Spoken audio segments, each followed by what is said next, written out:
solving equations. Now, these three rules that you see written on this page that we're getting ready to talk about, if you know these three things, you're going to be able to solve any equation that you're ever given. It doesn't matter where it is, where you go, what math class you're in, okay, all the way up through college. If you do these three things, you can solve any equation.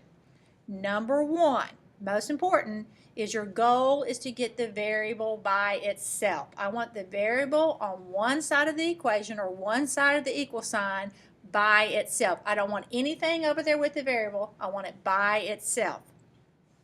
Number two, an equation is like one of those old-time balance scales, like in the picture you see down here, like this picture right here. All right. If you remember those, if you put weight on one side, it tips one way or tips the other, okay? An equation is like that balance scale, and to keep it in balance, whatever you do, you have to do it to both sides of the equation or both sides of the equal sign. It doesn't matter. I can add 521 to one side. As long as I add 521 to the other side, I'm still going to be balanced, okay? And then remember your opposite operations.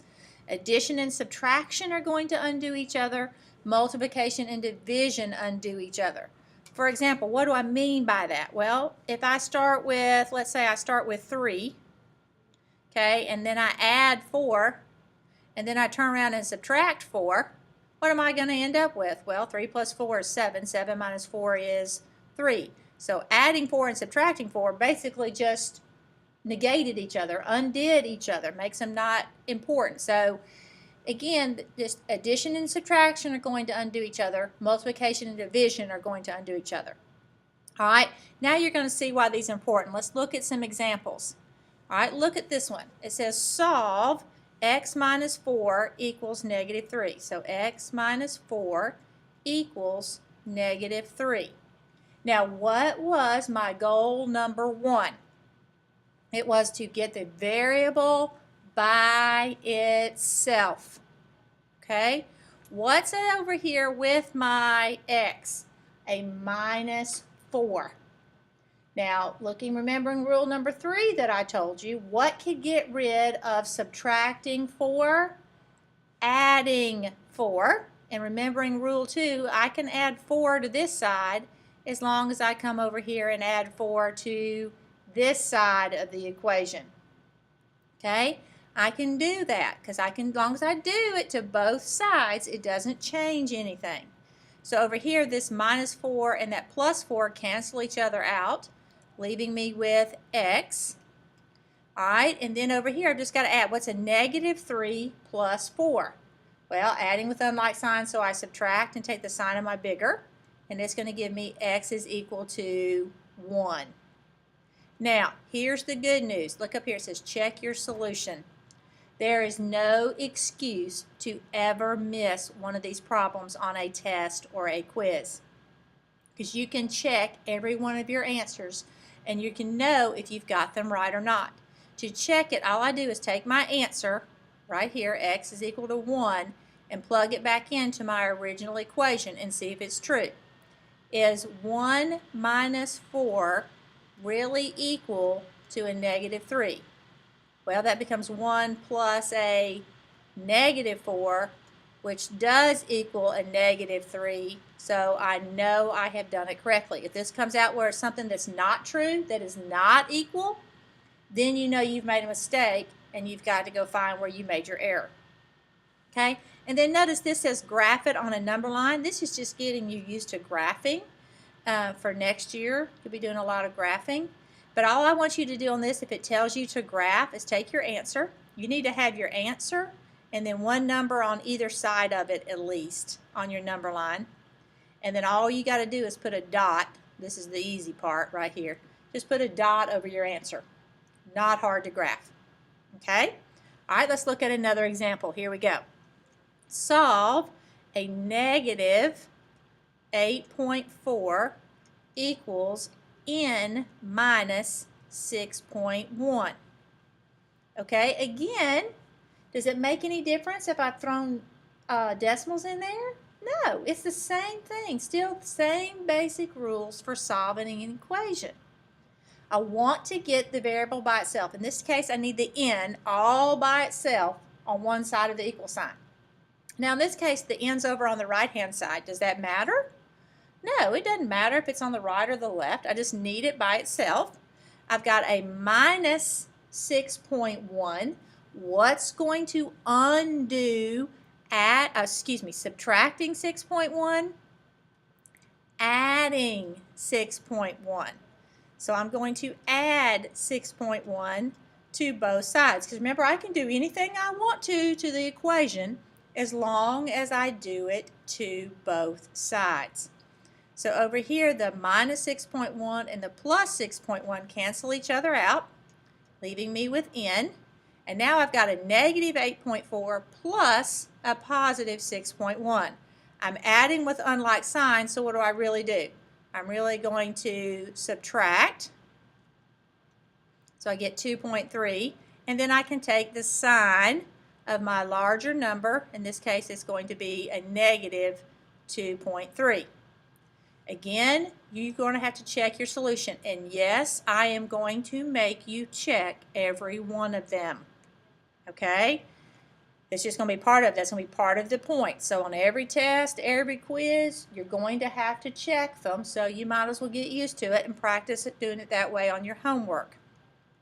So then I've got to plug it in. Is a negative 8.4 really equal to a negative 2.3 minus 6.1? Well, what do? I'm subtracting over here with negative, so what do I do? Make that plus a negative.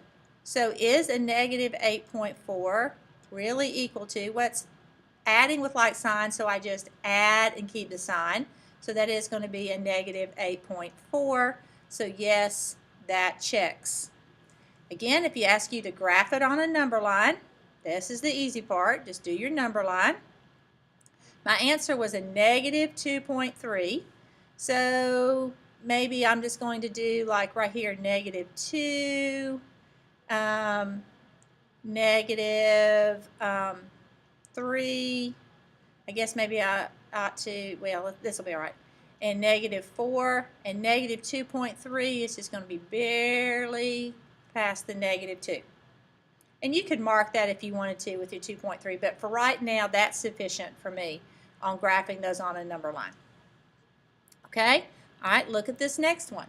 Solve x minus 7 equals negative 3 and graph the solution on a number line. Well, let's work it out. X minus 7 equals negative 3. I want to get the x by itself. What's going to undo subtracting 7? Adding 7. All right, I can do that as long as I do it to both sides of the equal sign to keep my little balance scale in balance. All right, so those are going to cancel each other out, leaving me with x is equal to, what's negative 3 plus 7? Adding with unlike signs, so I really subtract and take the sign of my larger number. X is equal to 4. Now you have to check it. Is 4 minus 7 equal to a negative 3? Well, that becomes plus a negative 7. So negative sign there. So negative 3 does equal negative 3. So it checks. All is good. So I've got x is equal to 4. So it's going to be choice C. And you can see how they've graphed it right there on that number line. Okay? Easy enough? All right, try this one. Again, I've got decimals. Does that make any difference? No. Just work it out. Negative 7.1 equals m minus 3.8. Again, I want to get the variable by itself. What can I do to get rid of that? I can just get rid of subtracting 3.8. I add 3.8. As long as I do it to both sides, that's fine. Those cancel out, leaving me with m. Then I've got a negative 7.1 plus 3.8. I'm adding with unlike signs, so I'm really going to do what? Subtract. So I'm just going to subtract these two numbers. 11 minus 8 is 3. and 6 minus 3 is 3. And then take the sign of my larger number, which is negative. So I get a negative 3.3. Now I can check it to make sure I'm right. Is a negative 7.1 really equal to a negative 3.3 plus 3.8? Or excuse me, minus 3.8. Make that a minus sign right there. So that's really what? I'm adding with like signs. So is a negative 7.1. Adding with like signs, I can add and keep the sign 3.3 plus 3.8. And I really get a negative 7.1. So it checks. So here was my answer. So it's X, or excuse me, M, or they have X over here. That's fine. The variable's really not that important what letter you put in there. But M is equal to a negative 3.3. So it's going to be choice D, and then you can see how they graph that on the number line. They just put it between the negative 2 and the negative 4, and that's fine too. All right, here's another example. This one's a little different. 32 equals y plus 12. Okay, I want the y by itself. What's going to get rid of adding 12? Let's subtract 12. And I can do that as long as I do it to both sides of the equal sign. So the plus 12 and the minus 12 cancel each other out, leaving me with y, and 32 minus 12 is just going to be 20. And now I need to check my answer. Is 32 equal to 20 plus 12? Yes, it is, because 32 equals 32. So it checked. This one, it doesn't tell us to graph, so we won't even worry about that. Okay? Getting the hang of it? Pretty easy. All right, let's try another one. X plus 6.9 equals 4.2. All right, I want to get the X by itself. What's attached to the X right now? Adding 6.9. What's going to get rid of adding 6.9? Subtracting 6.9. So let's subtract 6.9, excuse me, that's supposed to be a 9, from both sides.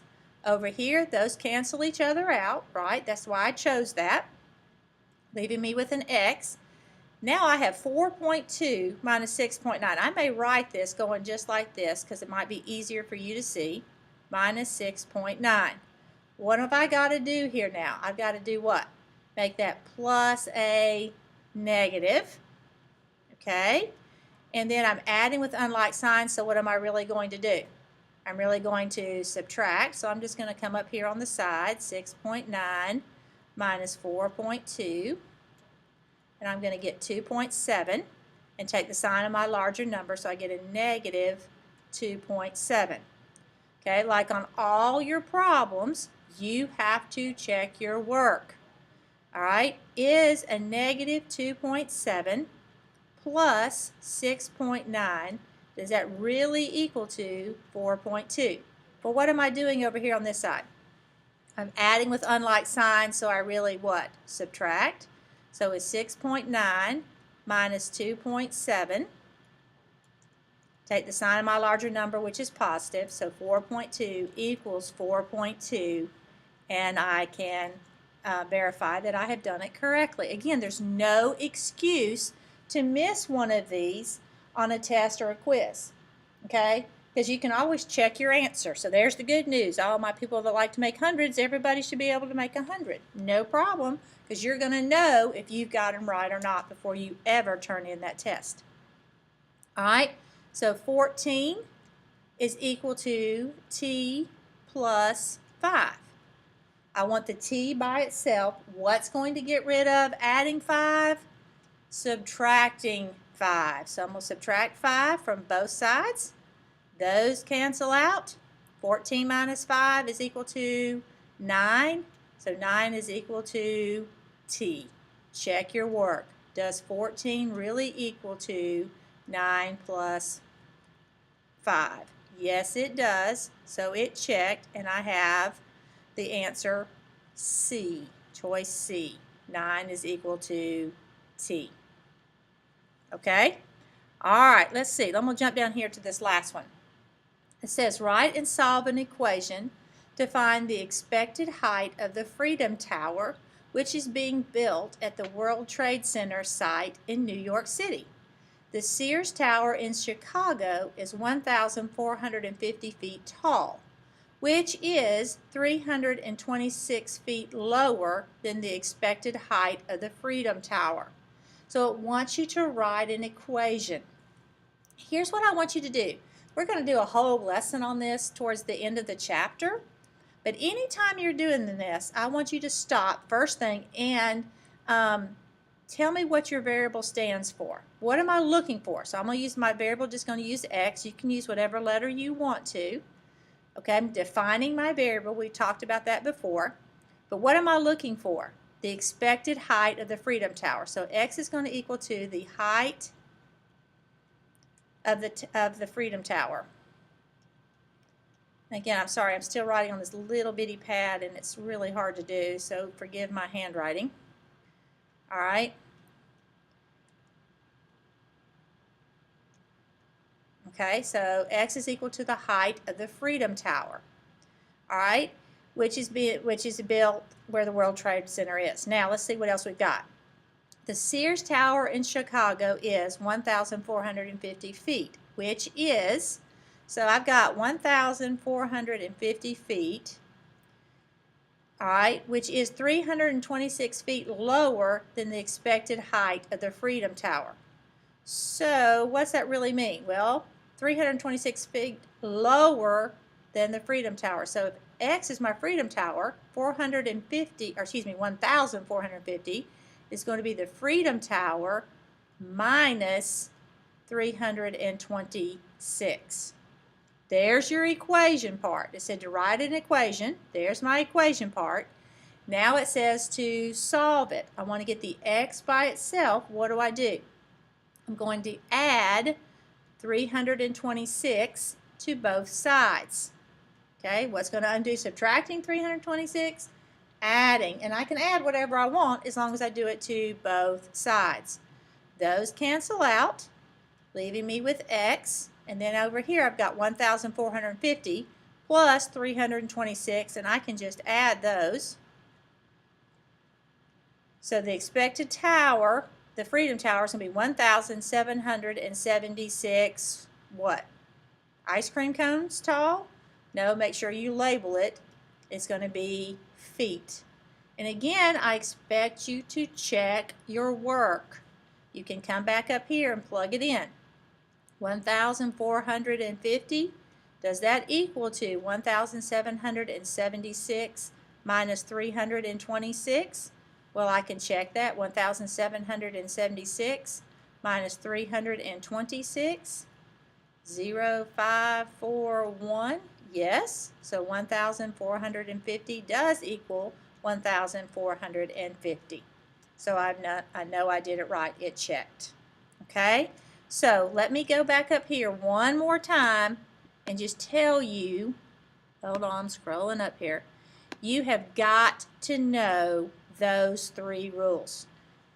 You know them and use them. If you do that, you're going to be able to solve any equation you are ever given. Remember, your goal is to get the variable by itself.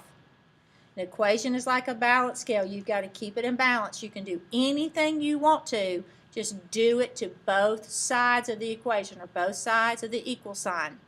And remember your opposite operations. Addition and subtraction undo each other. Multiplication and division undo each other. All right, have a good night, and I will see you tomorrow.